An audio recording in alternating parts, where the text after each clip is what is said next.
Hey guys, welcome to another episode of The Vinyl Den, your channel for record collecting by record collectors. I'm Nick.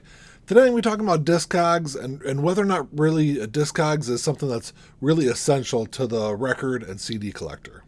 There's a bunch of links down below. Make sure you go check all those out. There's links for the Vinyl Den Facebook group, for the Vinyl Den merch page, for our Apple Music and Spotify weekly playlist that we put together, and also the Patreon page. So make sure you go check all that out. Of course, if you enjoyed the episode, make sure you give me the old thumbs up, hit that subscribe button down below, and make sure you hit that notification bell so you're notified every time I release new episodes. So Discogs has been around for a long time. If you don't really know the history behind Discogs, they started back, they actually launched back in November of 2000, and they were started by programmer and DJ and really overall music fan Kevin Lewandowski, and it was originally created mainly as a database for electronic music. And over the last 22 years, Discogs has really grown into a whole different kind of beast, where it's now a database for all kinds of music formats, every kind of genre of music, and something that a lot of us really rely on every day. Of course, when I got back into collecting records several years back now, obviously Discogs was already a really big, important thing at that time. But for a lot of you out there that have been collecting nonstop for, 30, 40, 50 years, it's probably something that took you a little bit longer to get into, just because it's a different kind of way to categorize your record collection. I know a lot of people that still use like a spreadsheet and do all their own kind of categorizing, just as a way to kind of keep track of the albums that they have. But Discogs is something that it's easily accessible on your phone, on the web, even though I know some people have, depending on what kind of phone you have, some people have issues with the phone app. But at least with I really haven't had too many issues. It's only crashed on me a couple of times. And there's always the website if you're having issues. But, and actually there's a little bit more functionality, I think, to the website than there really is with the app, because especially if you're entering in new entries onto Discogs. I guess back to my original question about Discogs is, do you guys feel that's really an essential tool? Because I really think it is. At least for me, it really kind of helps not only categorize my albums, but, now that my record collection's, around 1,200, which isn't a huge record collection, but it's big enough that sometimes if I'm at a record show or if I'm at the record store and I see a title, I've got enough albums that I don't really know or don't remember right off the top of my head whether I have it or not. So Discogs is definitely a great tool in that aspect, because it's helped me stop from buying multiple albums I already, or multiple copies of albums I already own, unless it's, something crazy like Dark Side of the Moon, where I've got too many copies of it as it is.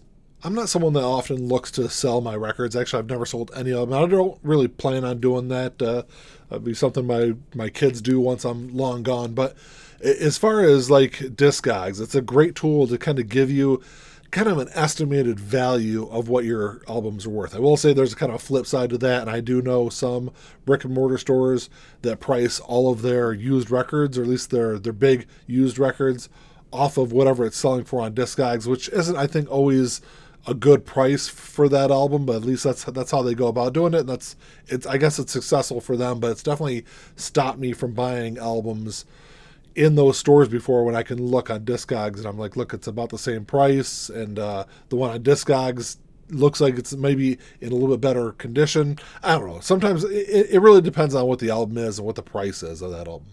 But I think overall, Discogs has really made me a better record collector overall. It's definitely helped me track down some rare things that I would have never been able to buy from a brick and mortar store, just because the stuff that I was looking for isn't necessarily available in my area, whether it's foreign pressings of albums or stuff that's like ultra rare from the 80s and early 90s, or even like the late 90s when stuff really wasn't getting pressed on vinyl. That's a lot of stuff, a lot of great stuff that I'd be able to pick up off of Discogs.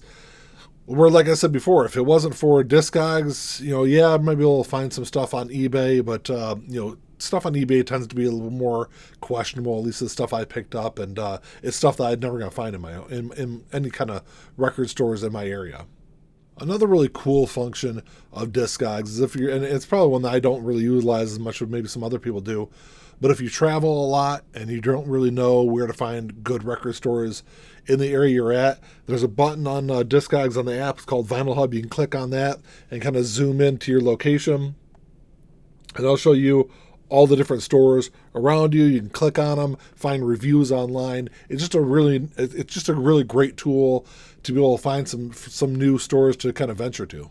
The function I probably use the most from Discogs, other than trying to help me stop from buying multiple copies of records, is the shuffle feature on the app. If you click on your collection and kind of just shake your phone, it'll just randomly pull up albums for you to listen to, because I'm somebody that likes to stand in front of my record collection for 20 or 30 minutes and not know what to listen to, where I'll find different things and decide, let's put that back. And with this, I'll just kind of give my phone a shake, say, oh yeah, let's play this. I haven't listened to that in a while. It definitely helps me kind of find stuff I've kind of lost in my collection. I know there's a bunch of other apps, similar-ish kind of apps to Discogs that are out there, but and I've only used a couple of them. I think there's one called Record Holder that I've used off and on, but I still kind of always go back to Discogs. I will say the one issue I have with Discogs is there's no really good way to kind of separate formats in there. So I've got one Discogs profile just for my record collection, and then I created a separate Discogs profile just for my CDs, which kind of helps me kind of separate the two and kind of look at them independently. And I don't know of any really better way to do it than that. I know a couple other people out there that do the same way that I do, just kind of have separate profiles. But I don't know. Drop me a comment down below. Let me know what you guys use. Do you guys use Discogs? Do you use a different app? How do you categorize your albums? Or are you just kind of still the old school way and just use a spreadsheet to see what you've got? Because that's something I utilize, like I said, almost every day. It's really helped me kind of build and fill out my record collection, and it's a tool I absolutely love, and I just want to gauge everyone else's interest in what you guys think of Discogs. But drop me a comment down below. Let me know what you guys think. If you enjoyed the episode, make sure you give me the old thumbs up. Hit that subscribe button down below, and that's all I got. Until next time, keep on spinning. Peace.